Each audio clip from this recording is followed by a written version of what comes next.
de hoje vai ser um pouco longo porque eu resolvi fazer um tutorial, uma análise, um institucional, um estudo sobre as Crônicas de Nárnia, escrita pelo famoso C.S. Lewis, e esse volume único aqui em português é publicado aqui no Brasil pela Martins Fontes.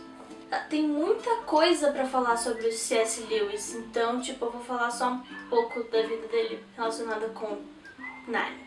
Bom, o Mr. Clive Staple Lewis nasceu na Irlanda em 1898 e morreu em Oxford, na Inglaterra, em 1963. Ele foi tanto professor de Oxford quanto de Cambridge e ele é muito conhecido sobre os seus trabalhos voltados para o cristianismo. Lewis era amigo e colega em Oxford de um senhor chamado John Ronald Reuel Tolkien.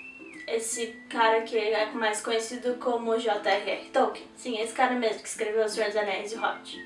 Então, C.S. Lewis era ateu, até que ele conheceu Tolkien e Tolkien converteu ele ao cristianismo, fazendo com que Lewis dedicasse o resto da sua vida a defender o cristianismo. Os dois, inclusive, escreveram juntos um livro chamado O Dom da Amizade, que é meio óbvio o assunto, não é mesmo? E, inclusive, C.S. Lewis contribuiu para a existência de Senhor dos Anéis e ele foi uma das primeiras pessoas a ler O Hobbit. Massa, né? Isso que é amizade.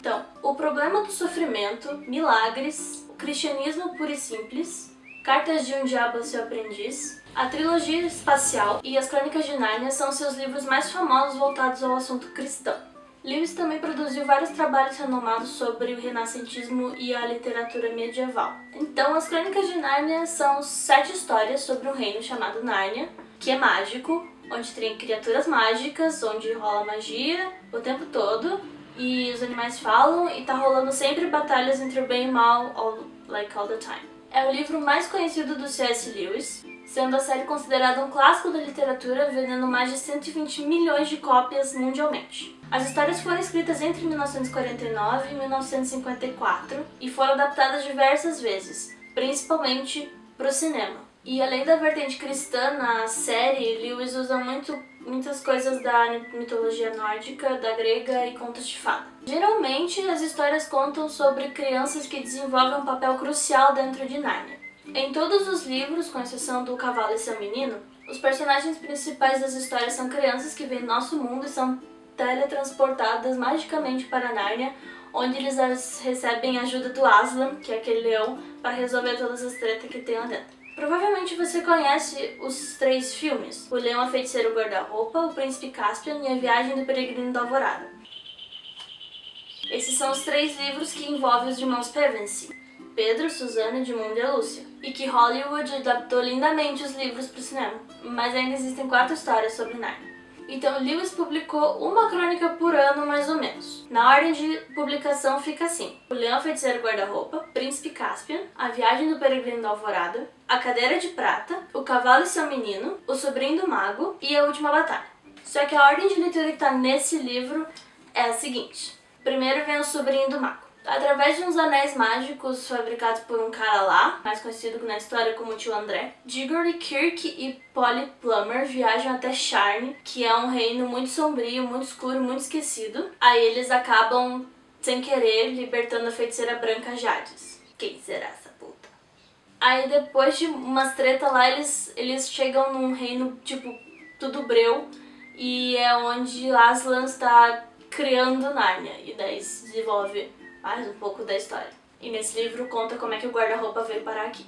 Aí no Leão, Feiticeiro e o Guarda-Roupa, você lembra do Diggory? Então, ele é aquele professor que tem a mansão onde os irmãos Pevensie vão para se refugiar da Segunda Guerra. E o guarda-roupa também era dele. Mas essa história vocês já sabem, vocês já viram o filme.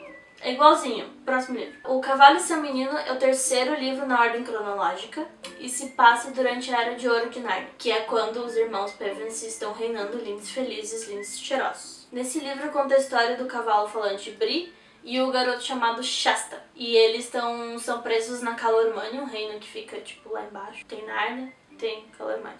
Aí eles ficam presos lá e daí eles descobrem que a Calormânia quer atacar Nárnia e eles têm que sair correndo para avisar Aslan pra daí impedir a guerra. O Príncipe Caspian é o 4º livro na ordem cronológica e é esse quando os irmãos Pevensie voltam pra Nárnia. E se passa 1300 anos depois em Nárnia, no caso um ano aqui no nosso mundo. Aí, tipo, todo mundo em Nárnia acha que os irmãos Pevensie, os 4 reis, eram uma lenda e não sei o quê. Aí, durante esse tempo, esses 1300 anos, os Telmarinos, que era o reino de Telmar, eles invadem Nárnia. Aí eles matam os bosques, eles matam os bichinhos tudo. Aí os irmãos Pevensie acham Caspian e daí junto com o Caspian e com o Aslan todo mundo vai pra guerra pra destronar o Mihas, que é o rei malvado Telmar, e pra salvar Nárnia. A viagem do Peregrino da Alvorada, só o Edmundo e a Lúcia vão pra Nárnia. Aí eles sem querer arrastam o primo babaca deles, que é o Eustáquio Mísero. O nome é genial e bate muito com o personagem, se vocês não viram esse filme ou não leram o livro.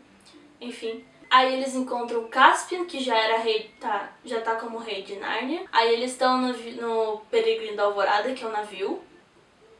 É um navio. Aí o Caspian diz que tá numa missão pra encontrar os 7 fidalgos que o Mihas expulsou lá quando... Manja, no outro livro, então. Aí daí eles vão navegando e daí dá muita treta. A Cadeira de Prata é o primeiro livro publicado que os irmãos Pevensie não aparecem. Aí só o Eustáquio e a amiga da escola dele, a Jill, eles vão pra Nárnia. E daí eles têm que encontrar o príncipe Hilian, que é filho do Caspian. Que no caso, o Hilian tá desaparecido. E o Caspian tá, tipo, super velhinho. Tá, tipo, quase morrendo, assim. Bem velhinho. Aí o Eustáquio e a Jill descobrem que o Hilian foi capturado pela Feiticeira Verde. E que através do Hilian, a Feiticeira Verde quer dominar Nárnia. E a última batalha é o último livro publicado e o último livro da cronologia. Nesse livro, tá Calormânia invadiu Nárnia e tem uma guerra fodida. Aí Aslan decreta o fim de Nárnia. Aí ele faz as estrelas caírem do céu, o sol se apaga e ele inunda todo o resto. Tempo do fim, assim. Todas as criaturas boas e as pessoas amigas de Aslan vão para o paraíso, que, tipo, como se fosse o céu, que em Nárnia se chama o País de Aslan. Aí os Pevensie, Caspian, a Jill, o Diggory, o Eustáquio vão tudo pro País de Aslan. Só que a Susana Pevensie não vai pro País de Aslan porque ela se esqueceu de Nárnia e ela se apegou muitas coisas mundanas e materiais. Tá em um reflexivo. Bom, depois de tudo isso, vale a pena ler esse Pequeno Tijolo? Vale, super vale. A escrita é em terceira pessoa, é muito bem feita, é super detalhista, mas não é confuso, você entende tudo. São histórias voltadas para crianças e jovens, mas tem fantasia. Então você que gosta de literatura fantástica, você não pode deixar de ler Nárnia e O Senhor dos Anéis, porque esses caras são os primórdios da literatura fantástica, entendeu? E no livro tem umas mensagens sobre caráter e moral, e dependendo da sua religião, são mensagens muito fofinhas. Mas o mais legal é que você não é obrigada a comprar esse calhamaço, não, querida. Eu comprei porque eu quis, porque... que foda-se, eu quis. Mas existe pra vender nas livrarias, até na internet, os 7 livros separados com as capas que eu mostrei aqui. Mas só pra vocês terem uma ideia, comprar o volume único é bem mais barato, porque na internet tem direto promoção de livro e esse aqui tá sempre nessas promoções, então...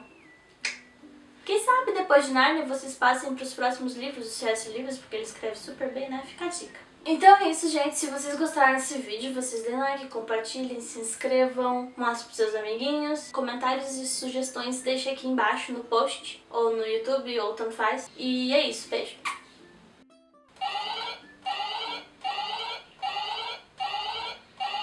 Não cresço!